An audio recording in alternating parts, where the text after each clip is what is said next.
ద్వంద్వ ప్రమాణాలతో మాట్లాడుతున్నాయి తప్ప వాస్తవికతగా అమల్లో మాత్రం ఎక్కడా కూడా అందులో ఏదైతే అరకూరిగా ఒకటో రెండో మొదలుపెట్టినప్పటికీ కూడా దాంట్లో క్లారిటీ లేదు.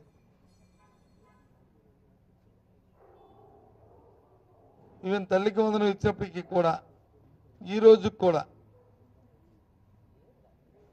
ఇంకా చాలామందికి కేంద్రం నుంచి రావాలి డబ్బు, ఆ డబ్బు వచ్చిందో తెస్తామన్నారే తప్ప ఈ రోజు కూడా ఎవరికి అందలే. చాలామందికి సుమారు రాష్ట్రంలో 7-8 లక్షల మందికి ఇంకా కేంద్రం నుంచి రావాల్సిన బకాయిలు ఉన్నాయి. ఓ సంవత్సరం కాలం పాటు గాలికి వదిలేశారు.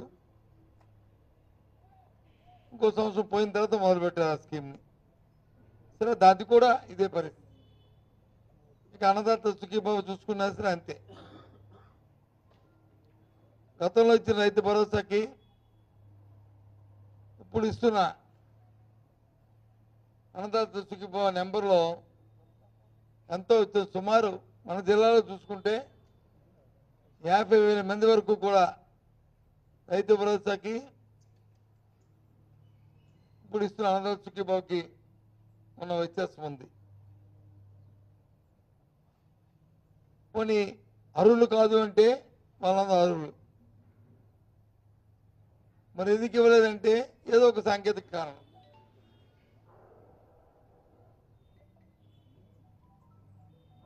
మొన్న హఠాత్తుగా పెట్టిన స్కీమ్ ఏదైతే ఉందో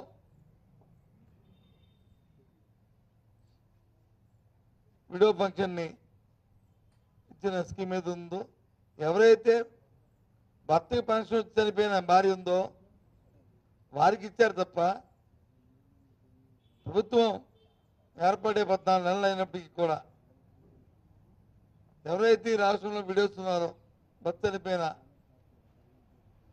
పాపం ప్రభుత్వం కోసం అర్హులు అరుస్తున్న మహిళలు ఎవరైతే పేద మహిళలు ఎవరైతే ఉన్నారో వారికి ఎవరికి పెన్షన్ లేదు. నేను చెప్తున్న ప్రతిదీ కూడా వాస్తవం, ఎక్కడా కూడా అందులో లే. పేదవాడికి ఉన్న పథకాలు తీసుకుంటే ఎన్ఆర్జీ చదువుతుందో పనికి 6 పథకం ఇప్పటికి వచ్చి వేజెస్ సుమారు 8 వారాలు అయిపోతుంది. వేజెస్ కూడా ఇవ్వలే. కొత్తగా నిన్న మొన్న మళ్ళీ మొదలుపెట్టారు వికలాంగుల పెన్షన్ వెరిఫికేషన్. అది అన్నదరికి ఇమ్మని మేము చెప్పట్లే. అర్హులైన వారికి కూడా ఏదో ముక్కుబడిగా సర్టిఫికేట్లు ఏదో ఉత్తి పుణ్యానికి ఇస్తున్నట్టు, దాన ధర్మానికి ఇస్తున్నట్టు ఇవాళ కార్యక్రమం చేస్తున్నారు. ఇవన్నిటితో పాటు రాష్ట్రంలో ఏదైనా సరే సమస్య అయితే మీరు అబద్ధాలు చెప్తే మీరేమైతే మీరు చర్య తీసుకుని ఏంటి చర్య తీసుకుంటారు? ఇప్పుడు నేను చెప్పిన అబద్ధాలా? మీరు చెప్తున్న అబద్ధాలు. ముందు చర్యలు తీసుకుంటే ప్రభుత్వంలో ఉన్న పెద్దలు ఎవరైతే ఉన్నారో ముఖ్యమంత్రి, మంత్రులు, మీ తాలూకా ప్రజాప్రతినిధులు మాల మీద చర్య తీసుకోండి. మీ తాటాకు చెప్పులకి ఎవరు భయపడిపోతే ఎవరు లేరు ఇక్కడ. చర్య తీసుకుంటాం. ఏం చర్య తీసుకుంటాం? మీరేం చెప్పారు స్టీల్ ప్లాంట్ గురించి? ఇవాళ స్టీల్ ప్లాంట్ వచ్చి 32 డిపార్ట్మెంట్ వచ్చి ప్రైవేటైజేషన్ చేస్తుంటే దాని మీ తాలూకా క్లారిటీ ఏంటి? మీ తాలూకా విధానం ఏంటి? ఈ ప్రభుత్వం ఏం చేస్తుంది? నిన్న మనం చూశాను, ఏది ఏబిఎన్లో అనుకుంటాను, ఒక స్టోరీ ఉదయమే. ద్వంద్వ వైఖరి ఉందంట మాది వైసీపీ పార్టీ. మాకు ద్వంద్వ వైఖరి ఏంటి? మేము క్లారిటీతో ఉన్నాం. విశాఖ ఉక్కు ఆంధ్ర హక్కు ఎట్టి పరిస్థితుల్లోనూ దాన్ని ప్రైవేట్ పదం జరగడానికి వీలు లేదు. ఎంత ఉద్యమానికైనా మేము సిద్ధంగా ఉన్నాం, దాన్ని సాధించుకుంటాం. ఇది ప్రాంతవాసిగా ఇది మా పార్టీ విధానం. ఇదేదో నేను ఇవాళ చెప్తున్న మాట కాదు. అందుకే ఆ రోజు జగన్మోహన్ రెడ్డి గారి ఎన్నికల్లో మొన్న జరిగిన సాధారణ ఎన్నికల్లో గాజువాకలో మాట్లాడినప్పుడు చెప్పారు ఆయన, మీరు ఆచితూచి మీరు ఓటు వేయండి. ఇవాళ ఇక్కడ కానీ మీరు తెలుగుదేశం పార్టీ అభ్యర్థిని కానీ కూటమి అభ్యర్థిని గెలిపిస్తే స్టీల్ ప్లాంట్ ప్రైవేటీకరణకి మీరు వచ్చి గ్రీన్ సిగ్నల్ ఇచ్చినట్టే, మీరు మోసం చేస్తున్నారు, మిమ్మల్ని మాయ చేస్తున్నారు అని పదే పదే చెప్పారు. ఇది మళ్ళీ జ్ఞాపకం చేస్తున్నా. ఎన్నికల ముందు ఏం చెప్పారు ఈ నాయకులందరూ? ముఖ్యమంత్రి కానీ ఉప ముఖ్యమంత్రి కానీ ఈరోజున్న కేంద్ర మంత్రి కానీ లేకపోతే అక్కడ ఉన్న శాసనసభ్యులు కానీ అధికార పార్టీ తాలూకు అధ్యక్షులు కానీ ఏం చెప్పారు? ఆ రోజు గొప్పగా నిరాదీక్ష చేశారే, మరి వాళ్ళు ఏం చెప్తారు దీని గురించి? మేము చెప్పాం 14,000 కోట్లు ప్యాకేజ్ ఇచ్చినప్పుడే ఇది మోసం జరుగుతుంది, ఏదైతే బ్యాంకు కరప్ట్ అవ్వకుండా దాని నుంచి కాపాడి తర్వాత దీన్ని ప్రైవేటైజేషన్ చేయడానికి ప్రయత్నం చేస్తున్న భాగం, అది కాకుండా ప్రకటన చేయాలి. ప్రధానమంత్రి ఆ తర్వాత 2 సార్లు విశాఖపట్నం వచ్చారు, ఆంధ్ర రాష్ట్రం వచ్చారు, ఎందుకు దాని గురించి మాట్లాడలేదు? చెప్పాం, మేము అడిగాం. ముఖ్యమంత్రి కనీసం ఆ విషయాన్ని ఆయన దగ్గర ఎందుకు ప్రస్తావించలేదు? ఈ 14 నెలల కాలంలో సాక్షాత్తు ముఖ్యమంత్రి చంద్రబాబు నాయుడు 16 సార్లు ఢిల్లీకి వెళ్ళారు. 1-2 సార్లు కాదు, 16 సార్లు వెళ్ళారు. ఈ 16 వెళ్ళిన నేపథ్యంలో ఏం చేశారు మరి స్టీల్ ప్లాంట్ని? ఎందుకు ముఖ్యమంత్రి దాని మీద మాట్లాడట్లేదు? వాటిని ప్రైవేట్ పరం చేస్తూ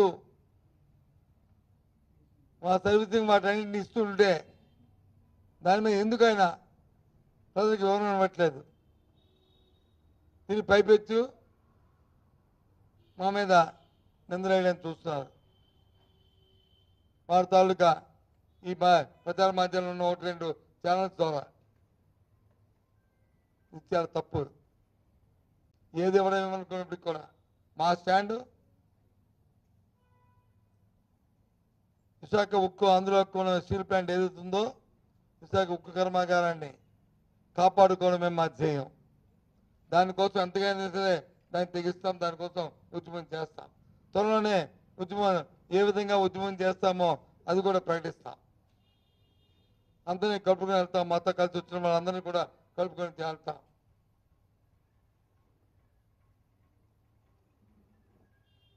నేను చూస్తున్నాను, నిన్న మొన్న ఒక మంత్రి ఓ మంత్రులు ఆ పార్టీ అధ్యక్షులు వాళ్ళు ఏదైనా అంటే మీరు కానీ తప్పుగా ప్రజలు తప్పుదో పట్టిస్తే ఏం తప్పు చర్య తీసుకుంటారు? మీరు చేస్తుంది ఏంటి? ఎక్కడ చూసినా మంత్రుల మీద ఆరోపణలు, శాసనసభ్యుల తాలూకా వ్యవహారాల మీద ఆరోపణలు, మహిళల మీద అత్యాచారాలు, పిల్లల కిడ్నాప్లు. ప్రశాంతంగా ఉన్న విశాఖపట్నంలో డ్రగ్స్ మాఫియా, పట్టపగలే దౌర్జన్యాలు, హత్యలు. ఎక్కడండి ఇది? ఏమనంటే వైసీపీ 5 సంవత్సరాల వైసీపీ పరిపాలనలో, ఈ 14 నెలల వైసీపీ పరిపాలనలో, 14 నెలల కూటమి పరిపాలనలో ఎన్ని జరిగాయో క్రైమ్ రిపోర్ట్ తెప్పించండి. 5 సంవత్సరాల కంటే ఈ 14 నెలల కాలంలో ప్రతి సెక్టార్లో ఎక్కువ జరిగాయో తక్కువ జరిగాయో చూసుకోండి. ఒక 14 నెలల కాలం నేను బెరీ చేయమట్లేదు. 5 సంవత్సరాల కాలం, ఈ 14 నెలల కాలం ఎందుకు వచ్చిందా? కారణం ఏంటి అంటే ప్రభుత్వానికి దాని మీద ప్రభుత్వంలో ఉన్న శాఖల మీద పట్టు లేకపోవడం. పటుత్వం లేకపోవడం, పర్యవేక్షణ లేకపోవడం, ముఖ్యంగా పోలీసు వ్యవస్థ మీద అయితే పూర్తిగా పట్టుకోల్పోయారు, గాలి కుదిస్తారు, విచ్చలవిడిగా ఉంది ఈరోజు. ఇదేనా పరిపాలన? దీనికి వచ్చి గొప్పగా అంట మంచి పరిపాలన. ఏంటి మంచి పరిపాలన? పత్రిక తిరిగేస్తే, టీవీ చూస్తే, టీవీ ఆన్ చేస్తే లేదు ఏం జరుగుతుందని ఎవరికైనా ఫోన్ చేస్తే అక్కడ వచ్చి అత్యాచారం, లేకపోతే అక్కడ వచ్చి అవినీతి, లేకపోతే అక్కడ వచ్చి దోపిడీ, లేకపోతే ఈ భూమి ల్యాండ్ గ్యాబరింగ్, ఇదా అసలు ముందు చూపు ఉందా ఈ ప్రభుత్వానికి? రైతులకి రైతు తాలూకా సీజన్ వచ్చినప్పటికి వచ్చి వాళ్ళకి కావాల్సిన ఎరువులు, విత్తనాలు సకాలంలో అందించాలనే బాధ్యత ప్రభుత్వానికి ఎస్మెత్తిన ఉందా? ఉంటే ఎందుకు యూరియా కోసం ఇబ్బందులు వస్తున్నాయి?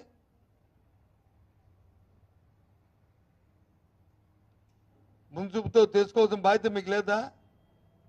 పోనీ ఏమైనా కేంద్రంలో ఉంది మీకు వ్యతిరేకమైన ప్రభుత్వమా?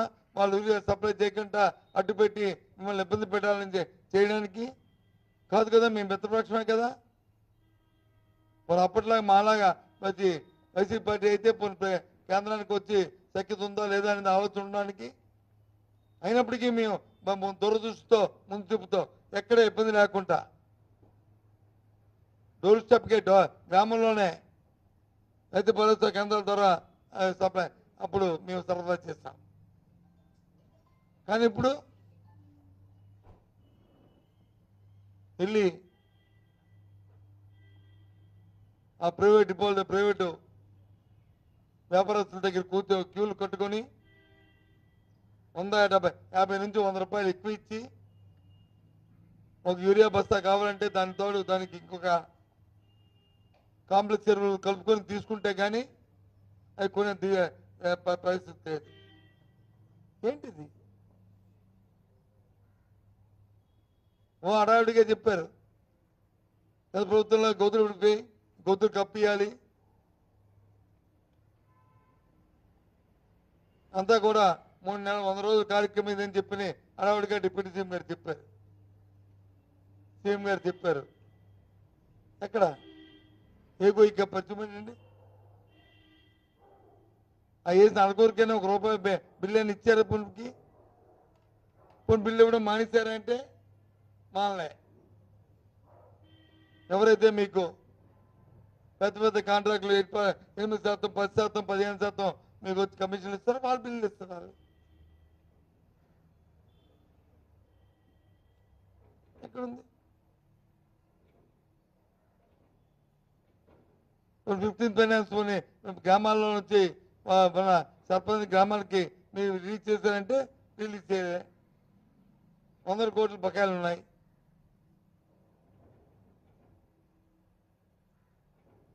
ఏంటి పరిపాలన? మంచి పరిపాలన? P4 అని గొప్పగా చెప్తాను. ఏంటి P4 విధానం? ఈ జిల్లాకు సంబంధించి అయితే ఏదో జిల్లా రాష్ట్రంలో ఇగో ఇంతమందిని తీసుకున్నాం, ఇంతమంది దీనికి ఆకర్షిస్తారు, ప్రభుత్వం ఫెసిలిటేట్ చేసింది, ఇగో ఈ విధానం ఇదేని నువ్వు డబ్బు ఇస్తావా, అది చదివిస్తావా, నెల నెల వాళ్ళకి ఏమిస్తావు, వాళ్ళని ఏ స్థాయికి తీసుకెళ్తావు, దాని టార్గెట్ ఏంటి, ఏ విధానం ఉందా దానికి కనీసం నీకు చెప్పండి. అది ఏ అధికారి చెప్పండి, ఏ ప్రధాన నాయకులని చెప్పండి, సాక్షాత్ ముఖ్యమైన చెప్పానండి. ఎంతసేపు సులుకబులు చెప్పుకొని ఊరికే టీవీలో నుంచి హడావిడిగా చూపెట్టడం తప్ప ఎందుకు? ఏదైతే మహిళలకు ఇద్దామని చెప్పి మీరు ప్రామిస్ చేస్తారో దానికి 1500 రూపాయలు లెక్కని సంవత్సరానికి 18,000 అది ఎగ్గొట్టడానికి, అది ఉష్కాకి పెట్టడానికి చేస్తున్న చర్య ఈ చర్య. అదే మానిటరింగ్ లేదు. నిన్న మొన్న ఫ్రీ బస్ పెట్టావు. ఏమంటావు ఫ్రీ అంటే? మొత్తం ఇక్కడ నుంచి విజయనగరం నుంచి అరసవీలు వెళ్ళొచ్చు, విజయనగరం నుంచి తిరుపతి వెళ్ళొచ్చు, విజయనగరం శ్రీశైలం వెళ్ళొచ్చు అని చెప్పి ఎన్నికల్లో మీరు మాట ఇచ్చారు. ఇది నా మాట కాదు. నేను ఇప్పుడు మాట్లాడే మాటలు ఏవి కొన్ని నాయి కాదు, మీరు చెప్పిన మాటలు. మరి ఎందుకు చేయలేదు? 13 కేటగిరీ బస్సులు ఉంటే అందులోనూ 5-6 కేటగిరీలకు మీరు ఇచ్చారు. అని మిగతా ఏంటి? కొన్ని ఇచ్చినారంటే నువ్వు దాన్ని డిమాండ్ని ఫోర్కాస్ట్ చేసి దానికి తగ్గట్టు ప్రభుత్వం ఏర్పాట్లు చేయాలి కదా. 14 నెలల కాలం వచ్చింది కదా నీకు, నువ్వు చేస్తానని ఎప్పటి నుంచో ప్రకటిస్తున్నావు కదా. దానికి సంబంధించినట్టు దానికి కావాల్సిన ఏర్పాటు చేస్తూ కొత్త బస్సులు వేయడమో లేకపోతే లీజుకు తీసుకోవడమో, దాంతోపాటు ఆ బస్ స్టాండ్లో వచ్చి ఆ స్ట్రీమ్లైజ్ చేయడానికి మీ సిబ్బందిని అధికంగా పెట్టి వాళ్ళని ఎక్కించడమో చేసి చేయాలి కదా. చూస్తున్నాం సోషల్ మీడియాలోనూ టీవీలోనూ ఏ రకంగా వస్తున్నాయో. ఎందుకని ఇబ్బంది పెడుతున్నారు? దేనికోసం అంటే మీకు ఆదరాబాదేగా మీకు ఆర్భాటం తప్ప, హడావిడి తప్ప, పబ్లిసిటీ తప్ప దాన్ని ఆచరణలో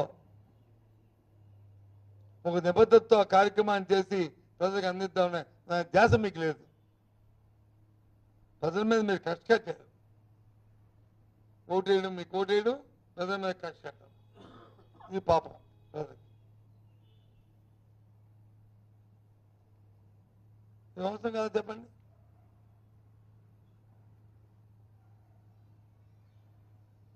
ఏ ఒక్క సెక్టర్, ఏ సెక్టర్ అయినా సరే సుఖం ఉందా? దేనికోసం 4 నెలల స్కూల్ని ఆపారు? ఎందుకు ఆపారు? ఆన్గోయింగ్ ప్రోగ్రాం ఆపారు. దానివల్ల వచ్చిన లాభం ఏంటి అంటే విద్యార్థులు వచ్చి సుఖంగా మరి కూర్చొని ఫ్యాన్ల కిందో టేబుల్ కిందో మంచి బిల్డింగ్లో కూర్చొని చదువుకోవడం మీకు ఇష్టం లేదా? ఎందుకు కక్ష?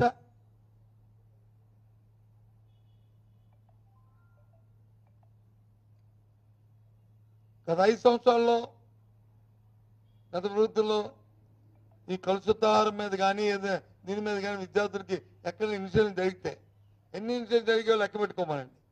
ఈ 14 నెలల కాలంలో ఎన్ని చూసుకోమనండి. ఎందుకు వచ్చాయి అన్నట్టు ఎక్కువ? కారణం ఏంటి? పర్యవేక్షణ లేకపోవడం. దానికి తగ్గట్టు మా మాట తగ్గట్టు చేతలు లేకపోవడం. వాస్తవం కాదా? ఏంటిది? అసలు ల్యాండ్ ఆర్డర్ ఉందా ఈ రాష్ట్రంలో?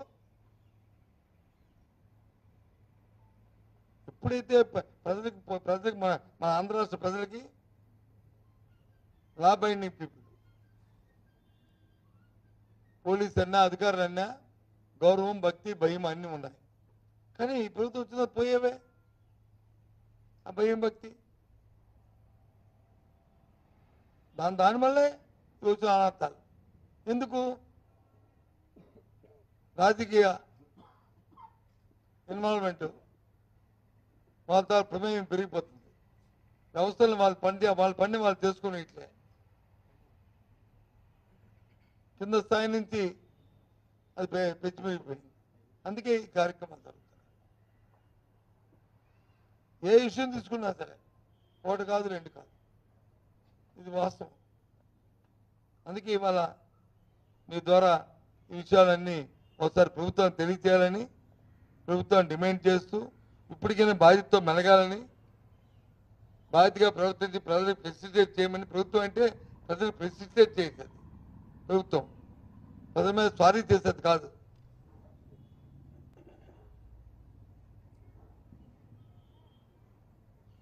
ప్రజాప్రతినిధి అంటే ప్రజలు ఎన్నుకున్న ప్రజాప్రతినిధి ప్రజలకు ఏదైనా చిన్న కష్టం వచ్చినా పెద్ద కష్టం వచ్చినా ఇన్వాల్వ్ అయ్యి ఆ తరపున వచ్చి గొంతెత్తి మాట్లాడారు. వాళ్ళ ఇబ్బందులు పట్టించుకుని నాదే లేదు. ఏమనంటే మాత్రం ఓ బ్రహ్మాండంగా ఉందని అంటారు.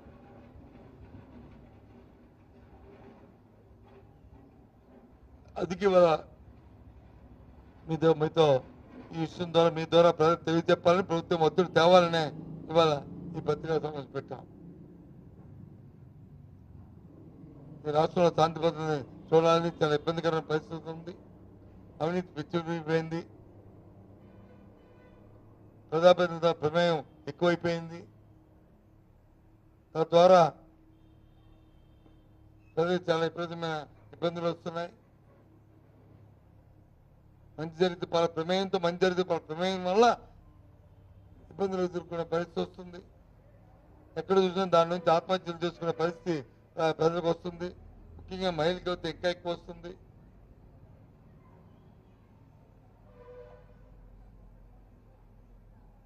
ముఖ్యంగా మన విశాఖ ఉక్కు ఆంధ్ర హక్కు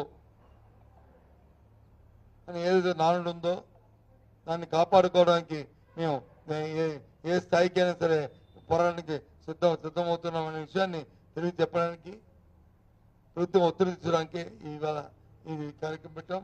త్వరలోనే అక్కడికి వెళ్ళిపోయి అందరితో అన్ని వాళ్ళందరితో కూడా మాట్లాడి కార్యాచరణ రూపొందిస్తాం. Thank you.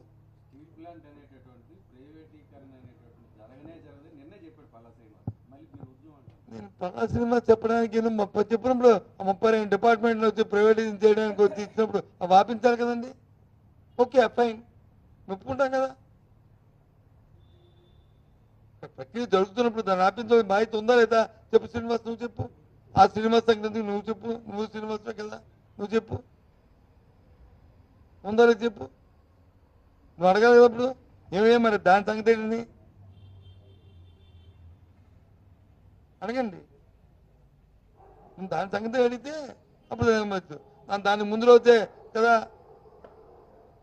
అక్కడ పవర్ ప్లాంట్ వచ్చి దాన్ని ప్రైవేటైజేషన్ చేయడానికి వచ్చి టెండర్ పిలిచారు. ఆ సర్వీసెస్ అన్నింటినీ ఈ మంది ఎంతమంది తొలగించారు, మళ్ళీ ఎంతమంది విఆర్ఎస్ ఇచ్చారు. సరే విఆర్ఎస్ ఇచ్చారు, విఆర్ఎస్ అంటే స్వతహాగా వెళ్ళిపోయినారు. ఎంతమంది కాంట్రాక్ట్ కార్మికులు తొలగించారు, ఎంతమంది ఇక్కడ తొలగించిన తర్వాత మళ్ళీ మీరు ప్రైవేటైజేషన్ చేస్తూ వాళ్ళు వేసుకుంటున్నారు. దేనికోసం ఇది ఏ ప్రక్రియ భాగం చెప్పనండి. స్వయాన ముఖ్యమంత్రి ప్రధానమంత్రి చెప్పించగా లేదు.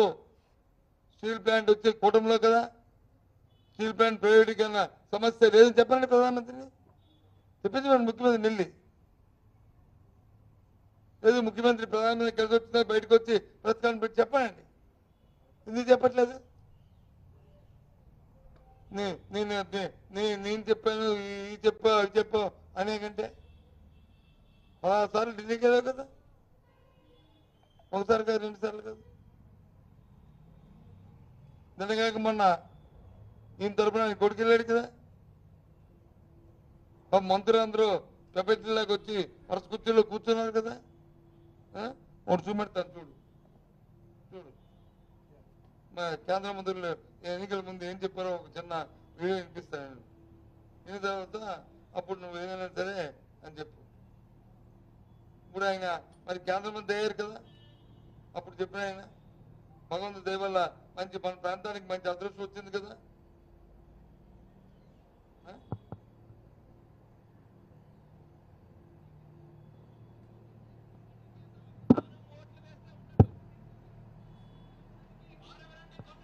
ఇది ఆంధ్రప్రదేశ్ ప్రజల తాలూకా సొత్తు, ప్రజల తాలూకా హక్కు. కేవలం పేపర్ మీద కేంద్ర ప్రభుత్వం తాలూకా హక్కు ఉందని చెప్పి ఢిల్లీలో ఏసీ రూముల్లో కూర్చొని ఈ రోజు ఒక నిర్ణయం తీసుకొని అమ్మేస్తామనంటే తెలుగు ప్రజలు ఎవరూ కూడా సహించం, ఊరుకోమనేది కూడా ఈ సందర్భంగా తెలియజేస్తున్నాం. ఎన్నికల ముందు మరి ఇప్పుడు ఎన్నికలు వచ్చే ఇప్పుడు ఆయన కేంద్ర ఆయన ఎందుకు క్యాబినెట్ లో కూర్చొని ఆ తీర్మానాన్ని ఎందుకు అంగీకరించాడు? ప్రైవేటిజాన్ని రేసులో కూర్చొనే అంగీకరించారు కదా. ఏమైనా చెప్పొచ్చు కదా. ఏంటిది? ఈ ద్వంద్వ వైఖరి మంచిది కాదు. అసలు ఒక్కడు అడుగుతున్నాను, ఒక్కడంటే ఒక్కడే. ఈ రాష్ట్రంలో కూటమి ప్రభుత్వం వచ్చిన తర్వాత ఇదిగో మీ పథకాన్ని మేము పెట్టాము, ఈ పథకం వచ్చి ఇగో దీన్ని ఈ విధంగా మా విధానం ఇది, దీనివల్ల రాష్ట్రంలో ఇంతమంది ప్రయోజనం జరుగుతుంది, ఏ ఒక్కరికి దానివల్ల లేదు, ఇదిగో ఈ కట్ ఆఫ్ డేట్ ఇది, ఈ కట్ ఆఫ్ డేట్ లోపల ఈ కార్యక్రమం చెప్పిన కార్యక్రమం చూపెట్టమనండి. చూడండి ఒప్పుకుంటాను. ఇప్పుడు మీరు చెప్పిన 4000 పెన్షనే 4000 పెంచారు. పెంచిన తర్వాత అందరికి ఇవ్వాలి కదా. గత ప్రభుత్వంలో ఏం చేస్తాం? జనవరి, జూలై ఎవరైతే అర్హులు ఉన్నారో అందరినీ అందులో యాడ్ చేసి అందరికి ఇచ్చాం కదా. ఇప్పుడు 14 నెలల కాలంలో ఎవరికి ఇచ్చే అర్హులు ఉన్నాడు పెన్షన్? చచ్చిపోతున్నారు. అర్హత లేని వాళ్ళు తీసేయండి, మీ అభ్యంతరం లేదు. మరి ఉన్నాడికి సాక్షాత్ చనిపోయిన భర్త చనిపోయిన మహిళకి ఇచ్చిన పెన్షన్ కూడా పెన్షన్ ఉన్న భర్త చనిపోతే తప్ప భర్త మహిళకి ఎక్కడ ఇచ్చారు? ఏ స్కీమే చెప్పండి. ఇందా చెప్పాను కదా, తల్లికి వందనం. మరి ఇది కేంద్రం నుండి డబ్బులు రావాలన్నారు, లేదు. మరి 1,50,000 కోట్ల లక్షల మీరు వచ్చి అప్పు చేశారు. మరి ఎవరికి ఇచ్చారు డబ్బు?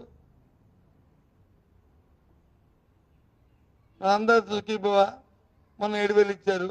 ప్రభుత్వం ఇచ్చిన గవర్నమెంట్ ఆఫ్ ఇండియా ఇచ్చింది కలుపుకొని. మరి ఆ డబ్బులు మరి 50,000 మంది ఎందుకు తగ్గించావు? పోనీ 50,000 మంది అర్హత లేని వాళ్ళు 10,000, 20,000 ఉన్నారు. ఓకే, మరి మిగతా 30,000 ఎక్కడ?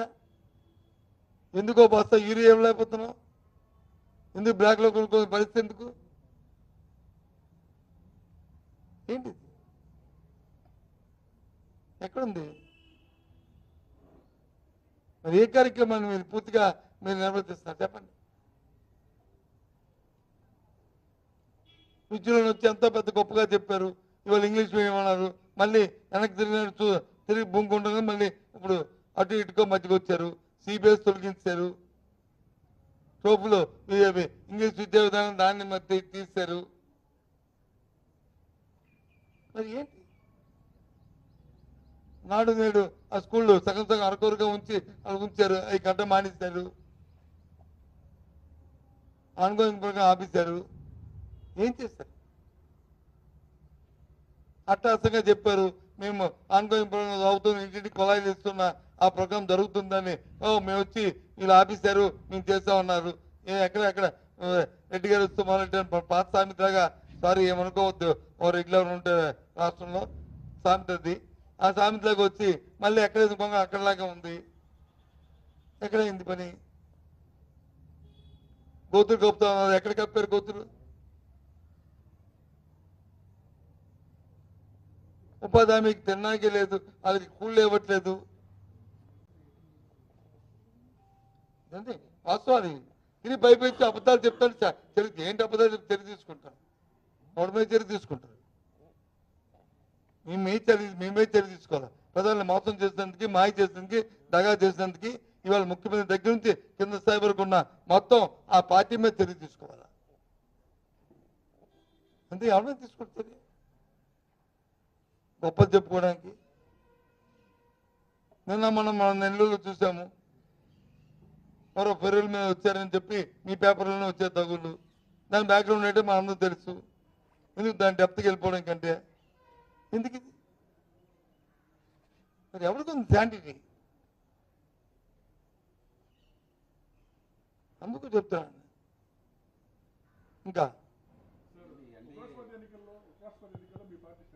మా పార్టీ స్టాండ్ ఫస్ట్ నుంచి మాది ఒకటే స్టాండ్ కదా. మాది రాజ్యాంగబద్ధమైన పదవుల్లో రాష్ట్రపతికి కానీ, అంటే పార్టీలో డిస్కషన్ జరిగిందని డిసైడ్ చేసి ఆల్రెడీ ఇన్ఫార్మ్గా ఆల్రెడీ చెప్పారు. రాష్ట్రపతికి కానీ, ఉపరాష్ట్రపతికి కానీ, స్పీకర్కి కానీ ఈ పదవులకు వచ్చి పోటీ ఉండకూడదు. హ్యాకింగ్ అవుతే ఒక శాంటిటీ ఉంటుంది. వాళ్ళు నిష్పక్షపాతంగా రాజకీయాలకు అతీతంగా వాళ్ళు వచ్చి చేస్తారనేది ఒక నాడు మేము ముందు నుంచి ఒక స్టాండ్ తీసుకున్నాం. మరి దాని గురించి డిస్కస్ చేయాల్సిన అవసరం ఉంది. నీకు అర్థమవుతుందమ్మా. అంతకు ముందు కూడా నేను పిసిసి అధ్యక్షుడు ఉన్నప్పుడు కూడా పిసిసి ప్రెసిడెంట్ ప్రణబ్ ముఖర్జీ గారు ఉన్నారు. వారు పోటీ పెట్టారు. ఇప్పుడు వైసీపీ పార్టీ సపోర్ట్ చేసింది కదా, ఉండకూడదని. అప్పుడే చేసింది కదా. ఏంటి మళ్ళీ ఎందుకు సపోర్ట్? గొప్పదండి ఏంటి అది. మరి స్పీకర్కి వచ్చి గత ఎన్ని గత అంటే మేము ఉన్నాం అనుకోండి. అంతకుముందు మరి ప్రభుత్వంలో మరి స్పీకర్గా ఉన్న అప్పుడు శివప్రసాద్కి సపోర్ట్ చేయలేదా? అధికార పార్టీ అధికార పార్టీ కాదు, దాని పోటీ ఉండకూడదు. క్లారిటీగా నెంబర్ గేమ్ ఉన్నప్పుడు చూస్తూ చూస్తూ మళ్ళీ పోటీ పెట్టడం ఎందుకు అనేది మా అభిప్రాయం. ఉంటే ఉన్నాయి మరి తప్పు కదా అనేది మా అభిప్రాయం. తప్పు కదా అని ఇంకెవరికైనా ఇంక మొత్తం ఎట్టి చెప్తుంటే అంతటిగా ఉంటున్నప్పుడు ఇంకా దానికి ఎందుకు ఏదో పోటీ పెట్టామని చెప్పి ఆ స్థానాన్ని కించపరచడం ఎందుకు? అది మా పార్టీ స్టాండ్. దూరంగా ఎందుకుంటారు? దూరంగా ఎందుకుంటారండి? ప్రజాస్వామ్యంలో వచ్చి ఓటు అనేది ఒక పవిత్రమైన అంశం, దానికి దూరంగా ఎందుకుంటారు? ఇంక చెప్పండి. మీ బుర్ర పని చెప్పింది నేనేం చేయలేను. మరి మీ బుర్రల పని చెప్పింది నేనేం చేయలేను. I'm sorry, don't think otherwise. లేకపోతే వాటి విత్డ్రా చేసుకుంటాను. నేనేం చెప్పింది నేనే చెప్తాను కదా. నేను చెప్తాను కదా. ఇవాళ ఎవరైతే ఎన్డీఏ అభ్యర్థి ఉన్నాడో అతను క్లారిటీతో క్లిష్టగాడితో మెజారిటీ ఉందా లేదా? చెప్పండి, ఉందా లేదా? మరి ఇంకే ఏ పార్టీ ఓటేసినా ఏ పార్టీ ఓటు అయిపోయినా వైసీపీ ఓటేలో నా పార్టీ ఓడిపోదు కదా, మాతో అది డిసైడ్ కాదు కదా. డిసైడ్ అయినప్పటికీ అప్పుడు మేము ఆలోచిస్తాం. లేనప్పుడు వచ్చి దాన్ని పోటీకి వెళ్ళి దాని గురించి ఆలోచించేందుకు, వాళ్ళకి కించపరిచేందుకు ఆ తాలూకు స్థానాన్ని, వ్యక్తులు కాదు ఇక్కడ స్థానాన్ని. ఇది మా ఆలోచన.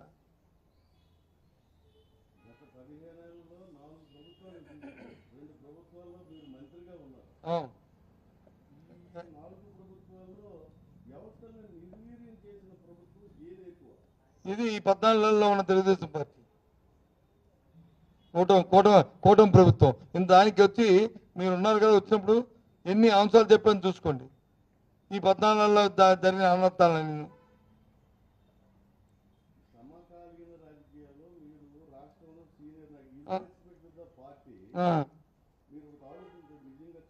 చెప్పండి. ఏది చెప్పండి. నేను రప్పాడిస్తాం చంపేస్తాం నేను అంగీకరించను. సినిమాల్లో ఉన్న డైలాగులు వచ్చి వాళ్ళు చెప్పింది అదే పెట్టుకున్నా. సినిమాల్లో వచ్చినప్పుడు నువ్వు దాన్ని బ్యాన్ చేయాలా? సినిమాలో బ్యాన్ చేయకుండా పెట్టుకుని దాన్ని వచ్చి నువ్వు దాన్ని వచ్చి చెప్తారుగా. ప్రభుత్వం మీదే కదా. ఏదైతే ఆ సినిమా వచ్చినప్పుడే రఫా అని అప్పుడే మీ ఈనాడు పత్రిక రాసి ఉంటే ఈ గొడవ లేదు కదా. అప్పుడు పెద్దగా ఎత్తుగా వాళ్ళని హర్షించి వాళ్ళకి ఒత్తాస పలికి బ్రహ్మాండంగా డైలాగ్ అని చెప్పి మీరు చెప్పబట్టే అది వచ్చి పాపులర్ అయింది ఆ డైలాగ్. ఆ రోజు దాని తప్పు ఇలాంటివి అని చెప్పి మీ పత్రిక రాసి ఉంటే లేదు కదా. కానీ అదైనా వాస్తవం రాస్తే బాగుంది కదా. మీరు నిన్న వాస్తవాలు రాసినప్పుడు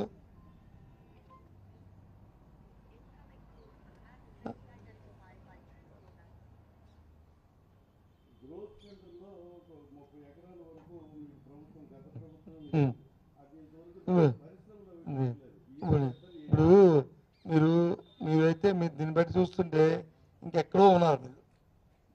ఇంకెక్కడో ఉన్నారు. అదే మీకు తెలిసిన విషయం చెప్తున్నాను. దానికి ఎక్కడో ఉన్నారు. లాస్ట్ టైం వైజాగ్లో ప్రెస్ కాన్ఫరెన్స్లోనే నా ఫోటో అందమైన ఫోటో వేసి అది చెప్పినప్పుడు నేను ఆ రోజు ప్రెస్ కాన్ఫరెన్స్ చెప్పాను. మీరు వేసింది వచ్చి మీ తీనాళ్ళలాగా గుళ్ళుంది ఖర్చు మర్చి కాదు, తెల్లగుండి ముడ్డి కింద ఏముందో ఆ నల్లగుండి రకం మీ రకం ఇది ఈనాడు పేపర్ది, నాది ఆ టైప్ కాదు. కాబట్టి ఒకసారి వెనక్కి తిరిగి చూసుకొని అధికారులతో మాట్లాడుకొని వచ్చి నాతో మాట్లాడండి. అప్పుడు కానీ మళ్ళీ మీరు కానీ రాసి కానీ పేపర్ రాసి లేదు మీరు నన్ను క్వశ్చన్ చేస్తే అప్పుడు దీని మీద పూర్తి వివరిస్తాను అని చెప్పాను. మీరు అధికారులు వచ్చి మాట్లాడానండి, ఇది కరెక్ట్ అండి, ఇది అవునండి అంటే అప్పుడు నేను ఇప్పుడు చెప్తాను. అది అలాగా చెప్పినట్టుగా మీది మాది రెండు రాయాలి. నాకు అభ్యంతరలే. లేదు టైం ఇవ్వమంటే ఇస్తాను, లేదు చెప్పమంటే చెప్తాను. ఎవరు తప్పు ఎవరిది ఒప్పు నేను రాజకీయాల్లో కూర్చుందా ప్రభుత్వం వాళ్ళకి ఎప్పుడు తీసుకోలేదు, ఎప్పుడు ఏమి చేయలే. ఇప్పుడు 10 లేఖలు ఉన్నాయి ప్రభుత్వం దగ్గర, దాన్ని హ్యాండ్ ఓవర్ చేయమని. వెళ్ళి ఒకసారి వెరిఫై చేసుకొని అప్పుడు మళ్ళీ ఈనాడు పత్రికలో మళ్ళీ నా ఫోటో వేసి రాయండి ఇది వాస్తవం కాదని.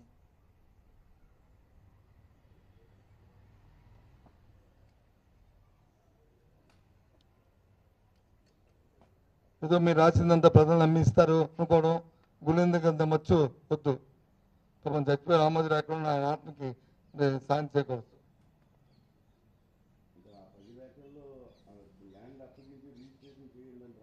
మరి అడుగు వాళ్ళ ఆఫీసులో అడుగు, నేనేం చెప్తాను నీకు? ఆఫీసులను అడుగు, లేకపోతే ప్రభుత్వం అడుగు, లేదా ముఖ్యమంత్రిని అడుగు.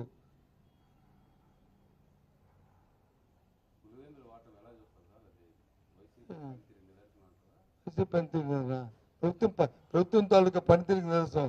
దౌర్జన్యానికి, చట్టాన్ని చేతిలో తీసుకోవడానికి, ఎన్నికల ప్రక్రియను అపస్యం చేయడానికి, ప్రజాస్వామ్యాన్ని ఏ విధంగా కాలు రాస్తారో చెప్పడానికి నిదర్శనం. సార్, అమరావతి నీట మునిగిందని వార్తలు వస్తున్నాయి సార్. అది ఫోటోలు కూడా వేస్తున్నారు. అయినా కూడా అమరావతి మీద తప్పుడు వార్తలు ప్రచురిస్తున్నారు, కేసులు పెడతాం. అదే నేను చెప్తున్నాను కదా, చెప్తుంది అదే. అమరావతి ముంపు లేకపోతే, అమరావతి లేకపోతే ఈ 14 కాలంలో పదసారి ఎప్పుడు లాస్ట్ టైం వరదలు వచ్చినప్పుడు వచ్చి పైన వచ్చి ఆనకట్లు కట్టాలని చెప్పారు. ఎందుకు? అవి ముంపు అయిపోతుందని. తర్వాత దాని గురించి మర్చిపోయారు. మళ్ళీ ఇప్పుడు మళ్ళీ ఆనకట్లు ఎందుకు కట్టాలంటున్నారు? ముంపు లేకపోతే నీరు వచ్చి ముంపు అంటే మొత్తం కట్టిన ఎమ్మెల్యే క్వార్టర్స్ కట్టిన 5 అంతస్తులు మునిగిపోయిందని కాదు. అక్కడికి వెళ్ళడానికి వీలు లేకుండా మొత్తం అంతా నీరు వచ్చేసింది, అడుగు 2 అడుగులు 3 అడుగులు 4 లోతుతో ముంపు అయిందని అని చెప్పడం. పొరపెట్టి ఆలోచిస్తే ఆ ప్రభుత్వంలో పెద్దలు అర్థమవుతుంది. ఎంతసేపు ఎదురుదాడి చేయడం కాదు. ఎదురుదాడి మాని ఎవరైనా మాట్లాడినప్పుడు దానిలో వాస్తవ గ్రంథం తెలుసుకుంటే తెలుస్తుంది. ఏం తెలివి తీసుకో చెప్తాం కదా నేను.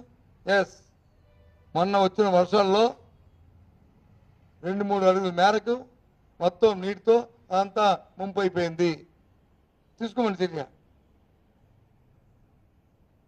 తీసుకోమండి.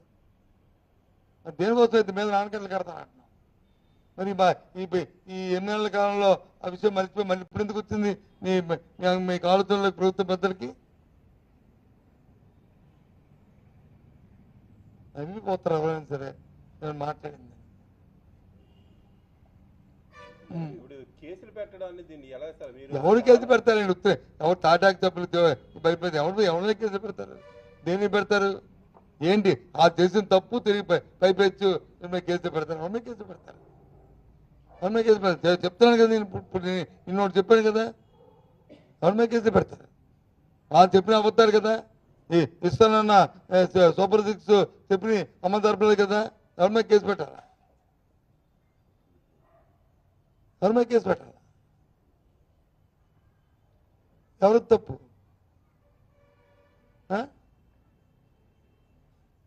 అది ఏంటిది?